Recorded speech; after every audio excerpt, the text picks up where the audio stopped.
Welcome back. We're in the middle of a powerful series on external barriers and, more importantly, the mindset shifts that help us move through them with clarity, power, and purpose. In episode 25, Ardeshir taught us that fulfillment isn't a luxury. It's a direction worth pursuing. Then, in our last episode, 26, Cam Kashani took us even deeper. She showed us what it means to reconnect with our core essence, reclaim our feminine power, and step into radical self-responsibility. Now, in this conversation, we expand that journey with the incredible Ande Lyons. Ande is here to dismantle one of the most invisible yet powerful external barriers we face, ageism, and the internalized stories that come with it. Together, we'll explore mindset shifts like why ambition is ageless, how to reframe retirement as a launch pad, not a finish line, and how to claim visibility and value, no matter your season of life. This is not just about getting older. It's about getting louder in the most grounded, joyful, powerful way possible. So, do me and yourself a favor. Download this episode. Downloads help us reach sponsors and advertisers who can amplify this movement, and it ensures you can listen whenever, wherever inspiration strikes. Let's dive in. All right. Thank you so much for being here. And you have a podcast and it's called Don't Be Caged by Your Age, which is a beautiful title. And it challenges both our societal and internalized ageism, which is a cage. It isn't something that suddenly someone experiences at 65. It can start so much sooner than 65. Like, for example, my mother entered medical school at the age of 31. She was one of the oldest women in her class. So she had two things that she had to fight, both being a woman and her age. And it was 31. We think of 31 as being young, but for starting medical school, that could be seen as being very old. And she faced subtle exclusion for being not normal. So my question for you are, what are some of the early moments in life when people start to feel caged by their age? And how do subtle acts of exclusion shape the choices they make way before retirement?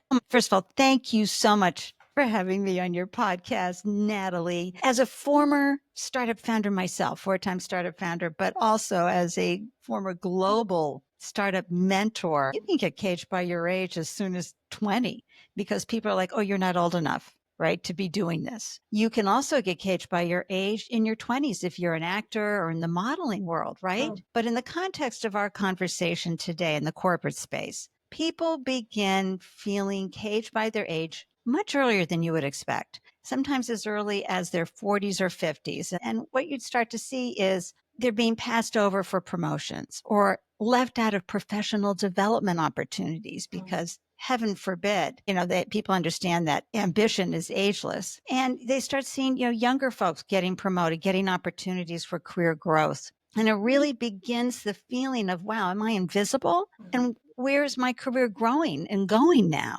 And these subtle acts of being left out of exclusion, they start in meetings. They start receiving fewer invitations to networking events or social events. They start getting subjected to casual remarks about keeping up with the younger generation, which is, don't get me started on that. And it erodes confidence and it makes people internalize all of these limiting beliefs about their capabilities. And then they start feeling like they need to step back instead of stepping up, right? Wow. And all of a sudden their ambitions start to fade and all these social interactions start to wither because of these ageist beliefs and limitations that are around them. And I'm always going to be the one saying ambition is ageless. For someone who's reaching retirement age and realizing they've internalized these barriers for decades, missed opportunities, how do you begin the process of uncaging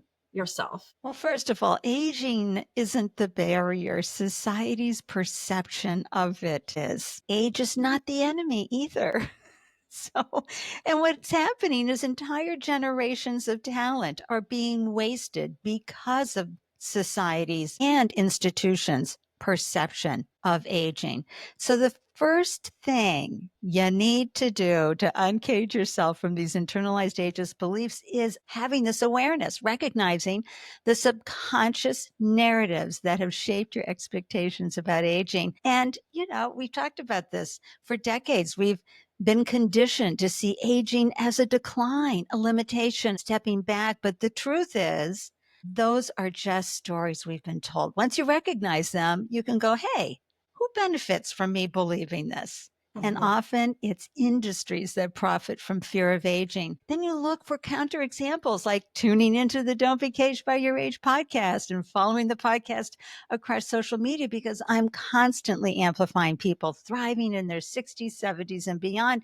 And what these examples do is they help rewire your mindset and show that aging is about expansion, not contraction. And from there, you got to take action, engage with new experiences. The brain loves trying things new. It just gets all those synapses happening. It's wonderful.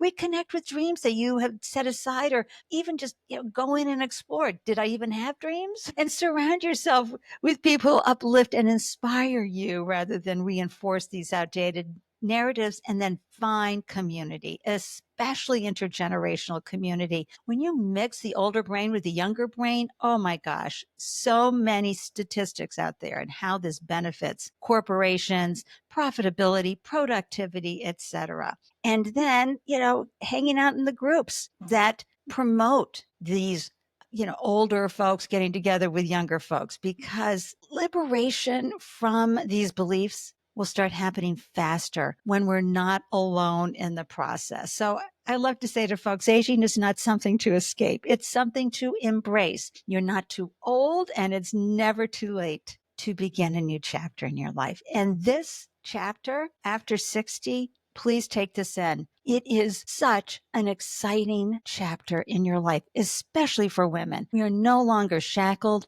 and fettered by our responsibilities to children. We might still have responsibilities to older adults, but to all the expectations, all of a sudden, it's like, screw that. I'm here to fly and soar.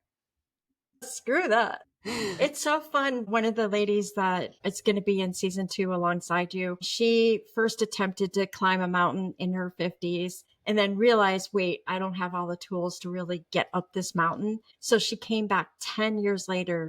And then when she was 60, she got to the top of that mountain. And I have a feeling she's going again at 70. Yeah. I interviewed Ginny McCall, who's 72 today and has the Guinness Book of World Records as the oldest female ninja athlete. Ooh. Now hear this. She never did her pull-up until she was 64, and it took her a whole year to do that pull-up. So there's a chance for me. Right?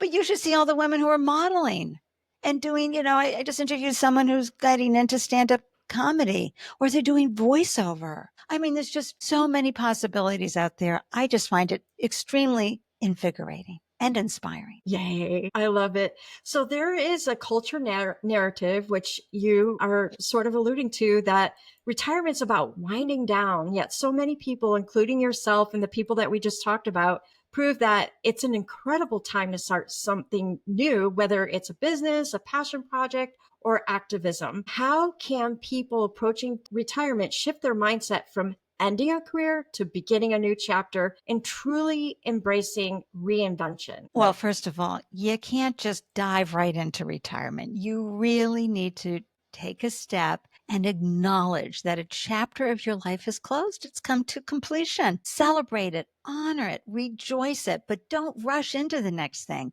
Give yourself permission to linger in the messy middle of exploration and curiosity and discovery before stepping into your next chapter with intention and excitement. So often, folks haven't even really given any thought to this time period. They've been so caught up in their job, and I'll do that when I retire. I'll do that when I retire. So often what happens is they retire and they do this, Disney thing about retirement. I'm going to go on a cruise for 6 months and I'm going to go play golf every day.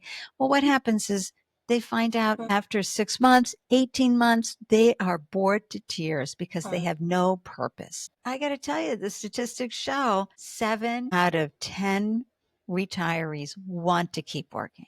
They want to keep staying engaged. So, close out the chapter, right? And celebrate, put a bookmark in it for this time period that was your official working full time with all the energy in the world, to starting to explore what fuels my passion that could also fuel my pocketbook.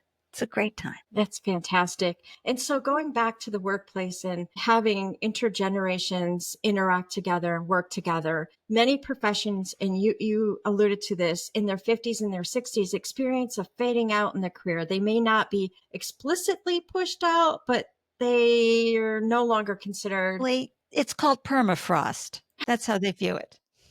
permafrost. Tell me more. Well, you're frozen. I mean, you're in the pre-frozen stage. It's just, we're done with you. You just hang out and then you're going to retire. We're not going to invest in you anymore.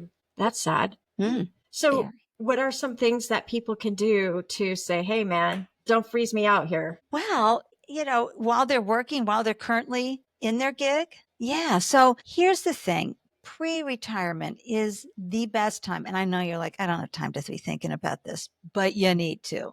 You need to get curious. You need to find out what excites you outside of your career. What have you always wanted to do but never had time? Start experimenting on the side, taking classes, volunteering, trying passion projects while you're still working, because this will help you transition with momentum rather than uncertainty. And then start building your network. Connect with people living vibrant second acts. I mean, again, tune into the Don't Be Caged by Your Age podcast. You're going to see these folks who are really thriving after 65. And then, find out what it is that they're doing.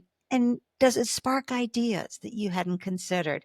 And then finally, reframe retirement as a launch pad, not a finish line. It's not about what you're leaving behind. It's what you're stepping into. You see how that mindset shift just brings in a whole different way of looking at things. I hope if for anybody that's listening in their car and maybe they're paused here and they're thinking about this, I hope that when you jump out of this car, you're going to feel like chills and invigorated and ready to just conquer the world. Well, Natalie, one of the side effects, I say side effects, benefits, whatever, when I launched Don't Be Caged by Your Age in March of 2024, it was really about serving the 65 plus crowd. Well, I hear from folks in their 40s and 50s all the time. They're like, oh my gosh, I'm so excited now. I have this whole new feeling about what this really third chapter of your life looks like, because we're living till average age is 80, late 80s, early 90s now. So think about that. You step out of what you're doing professionally and have been doing for decades in your early 60s. What are you going to do for the next 20, 30 years? So I love that pre-retirees are getting so excited about this truly exciting stage of life. So let's talk about what those success markers look like. So when you're working, you get promotions, titles, salaries, but after retirement, those traditional markers could disappear as you go into your passion project, or maybe they're still there. Tell me more, like, how do you feel? What are those markers that help you know that you're really taking advantage of this third chapter? Oh my gosh. Well, first of all, again, these subtle acts of exclusion, right, that we experience in the workplace, opportunities for leadership promotions or high visibility projects, they're quietly drying up. Even if your performance hasn't declined, but you're no longer a priority. And you see former colleagues move on and the sense of belonging starts to fade. So you really have to recognize these patterns and refuse to internalize them, and understand that relevance isn't something handed to you. It's something you claim by staying engaged, building new communities, and continuing to contribute in ways that matter to you. So the first thing is to understand and recognize that invisibility is not a reflection of your worth. It is a reflection of societal conditioning. Natalie, we come at this age with decades of experience, insight, and wisdom, and it doesn't disappear because a workplace or culture fails to acknowledge it. And so you have to start that reclaiming your presence. And that starts with your internal dialogue.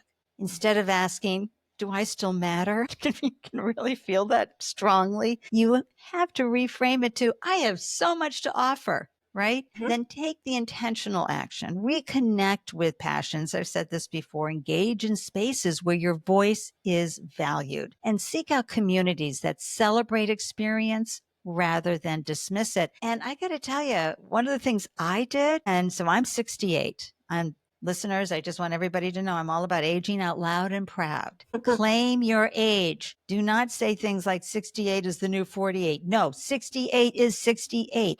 Respect the age. You have brought decades of experience, right? Natalie, remember we were out to dinner. We had that lovely, well-intentioned man who thought he was giving our colleague a compliment by calling her young lady. And she's, she just turned 55. No, that is an insult, folks. You have decades of experience. Queen, goddess, the one and only, those titles work, but not young lady. But one of the things I did, because I was looking around to say, how can I find community? Because also when you're at this age, you have a higher level of discernment on what you're going to do with one of your most precious assets, which is time and also your energy. And so where you hang out, who you hang out with, it becomes really important. And I, as a seasoned podcaster and serial podcaster since 2012, I love podcasters. And I noticed we didn't have any support group for the New England region. And I said, well, I'm going to create the New England podcasters group.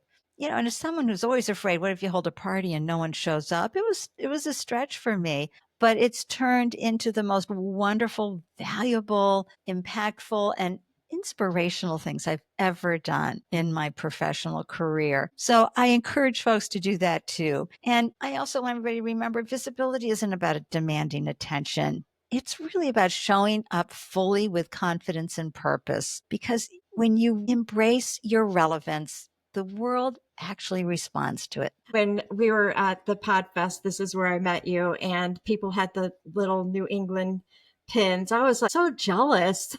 And you're thinking, oh, I hope people show up. And actually people from the Midwest were jealous that they went there. But you invited us to dinner. That's so we right. got to be adopted. Yes.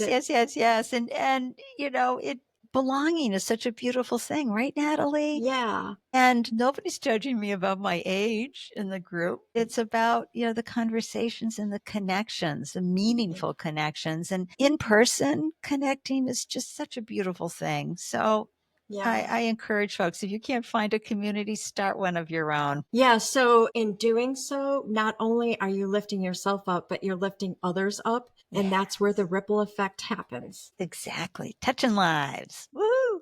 Woohoo! As we think about the next topic, we often talk about making workplaces more inclusive for different generations, but what about the world outside of work? I mean, you mentioned that you started your own club with the podcasters, which has been a great thing. A lot of people show up to that and it's really been moving. What are some other places where people can actually think about volunteering or building themselves a community? Oh, creating a society where people over 65 are not just included, but actively shaping culture, the economy, station. It's all about dismantling outdated stereotypes and replacing them with these new narratives around aging. And I'm part of the pro-aging industry, right? So we're in movement, and it's so much fun, just post after post, really celebrating what pro-aging looks and feels like. So the most important thing is to amplify visibility. And so as we see more engaged and innovative older adults leading, creating, and contributing, the more we shift our perceptions. And then media, business, and organizations, they need to showcase real diverse stories of aging, not just tales of decline, but of reinvention and impact. So a great example was a wonderful new platform that many of us love to pieces, and it's woman-led, female CEO and COO. It's called Blue Sky Social. Oh, yes. And for their 1-year anniversary, what did they do? They showed, hey, we turned 1. Isn't that great? They showed a woman, an older woman on a walker with her head down in stereotypical clothes saying, wow, Blue Sky turned 1 this year. And then a younger woman, probably a young millennial, older Gen Z, saying, yeah, grandma, let's get you back to bed. What a slap in the face. What that does just for intergenerational connections and perception, why we had a heyday going over and, just sharing everywhere on LinkedIn why that was inappropriate, unacceptable, and definitely against their own community guidelines for bias. It was huge ageism discrimination. And not that anybody ever responded, because it is a very decentralized, organic, open source company. Mm-hmm. They don't have like what probably a department that's in charge of memes or Yeah. anything, but we used it as an opportunity to help educate folks that this is unacceptable. When you go to buy a birthday card, a greeting card, right? Oh, they're constantly putting down age and, you know, how stupid you are and you're old. This is one of the reasons why I came out about my age, because Lord knows, until I turned 66, I wasn't telling anybody. In this, I had a monthly pitch event, Natalie, in Boston for 3 years for startup founders. My biggest fans were under the age of 30. They couldn't get enough of me. But at the same time, at the pitch event, I would often hear, you need to pitch your business as if you were telling your grandma. And hello, gendered ageism right there. It's never Right. grandpa. It's always grandma. Yeah. And so I would jump up out of my seat and I would say, hello, we were coding and building tech companies in the 1970s. Shut up. But at the same time, a very youth-centered culture, you didn't want to say your age. And I got that root US 66 sign for here in the US. I held it in front of me and took a photo, and you can see it in my face. Will you still love me now that you know I'm this old? But it really helped me shift the paradigm and the narrative around, especially for women, Natalie. Don't say your age. No. Claim your age. I'm 68. I'm a classic 1956 model. That's the year I was born. Celebrate that, claim it, respect it yourself, and you'll start seeing others beginning to respect it and not have it as a barrier. But boy, it's in society, it's so easy to consider age as a barrier. And what I love about Don't Be Caged by Your Age podcast is I have a few early 60-year-olds, but mostly everyone's 65 and older. Oh my gosh, the representation is so exciting. They're shattering those age-related expectations and proving that age is a time of expansion, not limitation. And then let's talk about redesigning spaces with intergenerational collaboration in mind. Retirement communities, social groups, and workspaces should encourage dynamic exchanges between generations where experience meets fresh perspective, fostering mentorship and mutual growth. And then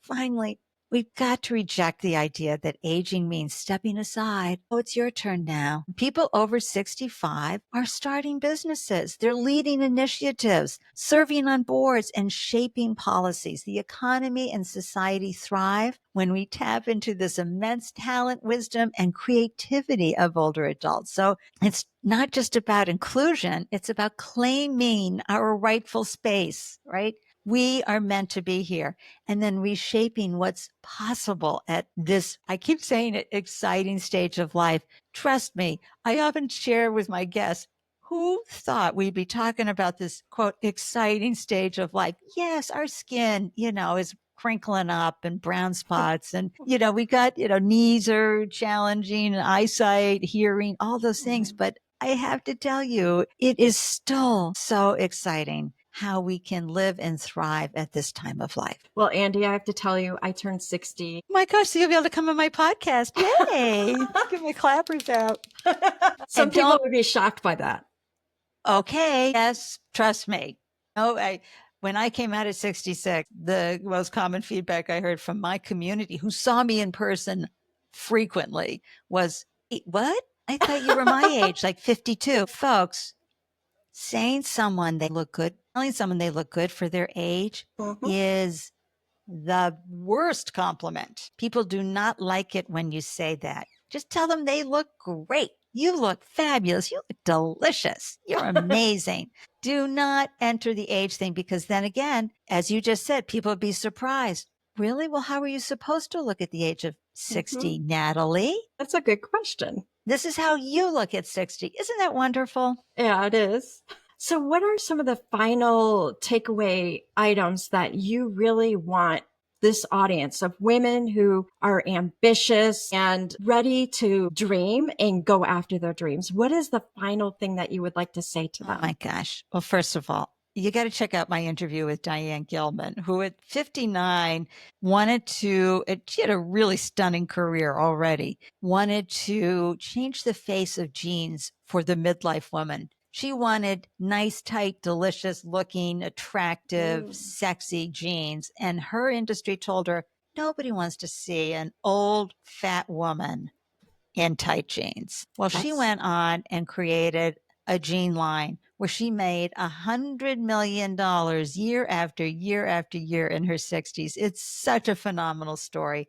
And she's gone on now to do amazing things. She's 79 now and still really bringing her glorious goddess self to the world. So I feel that we're in the midst of a powerful cultural shift where people are no longer, fingers crossed, seeing post-retirement as a time to slow down. They're seeing it as a time to ramp up, but in a way that they're managing their energy portfolio, right? What you used to have maybe be so jazzed up to do 50, 60 hours a week, you might want to do it 25 hours a week. So, we're seeing different and exciting trends redefining the aging scene and the retirement scene. So you're seeing entrepreneurship, more people over 65 are launching businesses, consulting. Oh my gosh, listeners, think about consulting, because once you're off the payroll, you can actually make more money and have more freedom in delivering to an organization. Or, they're launching smaller businesses that are passion driven, and they're proving that innovation isn't limited to age. Come on, folks. It's fueled by experience. And we're seeing this wonderful trend in intergenerational collaboration. I brought that up a lot already. So rather than staying in age segregated spaces, older adults are mentoring, partnering, and learning from younger generations, which creates a dynamic exchange of wisdom and fresh perspectives, benefiting everyone involved. I mean, how many times have you heard, spill the tea? And you're like, what does that mean? Well, when you're hanging out with intergenerational folks, you're going to know what that means, right? And then I love the adventure and exploration. I've interviewed women who put all their prized possessions into storage and are traveling the world solo. Right? Or we talked about Jenny McCall doing extreme sports, ninja competitions. Come on. And so we're removing what appropriate aging looks like. And there's a growing movement in folks in their 60s and 70s and beyond embracing these new experiences and adventures and actually pushing their physical and mental boundaries. And then, you're hearing a lot of focus on the movement around the brain health, right? And overall well-being, really addressing some of the mental health issues. Just because you've turned 60 doesn't mean it's time to stop dealing with your stuff from childhood. It could still be holding you back. So people are taking charge of their health and staying vibrant well into their later years. I interviewed Pauline, who's 72. She lives in the Bronx. She's a Black woman who is just kicking it with exercise. She gets up there every day with a video. She's huge on TikTok, huge on Instagram, and really showing people just little steps for staying healthy. And then there's the representation we're finding in media, like my podcast, Don't Be Caged by Your Age. We're amplifying these stories. And you may have seen reels about somebody who turned 101 or somebody who's water skiing at 90. My TikTok feed for Don't Be Caged by Your Age is filled with that. If anybody saw the SNL 50th celebration where Cher at the age of 78 came out and saying, if I could turn back time, she was in the outfit she was wearing when she did that video way back in 1990 or whatever. But what I took away from that performance more than anything, honestly, the joy pouring out of her face and body as she was being fully expressed, Natalie. I shared that video everywhere in all my social feeds because I said this at 78, most of us would be like, I couldn't be out doing that. I don't care, Botox, surgery, doesn't matter. It was the joy pouring out of her eyes and body. So this is what we need to see, is that amplification and,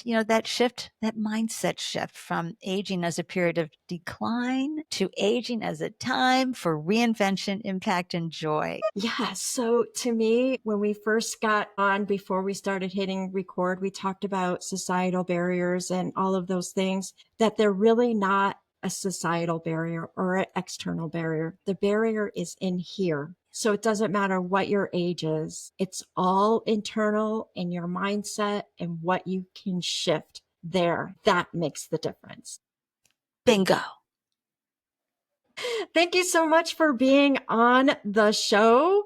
I will have some references to the specific episodes that you talked about in the show notes so that people can jump over to not being caged by your age, and you must explore. Absolutely. Good conversations, surprising, from private investigators to all, people doing some amazing things to thrive after 65. Thank you so much for having me, Natalie. Thank you. Ande reminded us that the greatest limitations we face often come not from our age, but from the stories we've been told about what age means. She shattered the myth that ambition has an expiration date and gave us a powerful mindset shift. Your relevance isn't handed to you, it's claimed. And claiming it starts with you, your inner dialogue, your willingness to rewrite old narratives, and your decision to stay visible, vibrant, and in motion. She showed us that breaking barriers isn't about defying time, it's about embracing your power with time. And that shift, it's a ripple effect waiting to happen. Up next is Vicky T, who takes us into the final mindset shift in this external barrier series, the belief that our worth is proven only by how much we do for others. Vicky challenges the overgiving, overachieving model that so many women have internalized and shows us how to reclaim energy, ambition, and health without burning out. So don't forget, download this episode and the next one. Downloads help us reach new listeners, attract sponsors, and make this movement even bigger. Plus, it makes it easy for you to listen wherever your journey takes you. Keep saying yes to yourself. The ripple is already unfolding.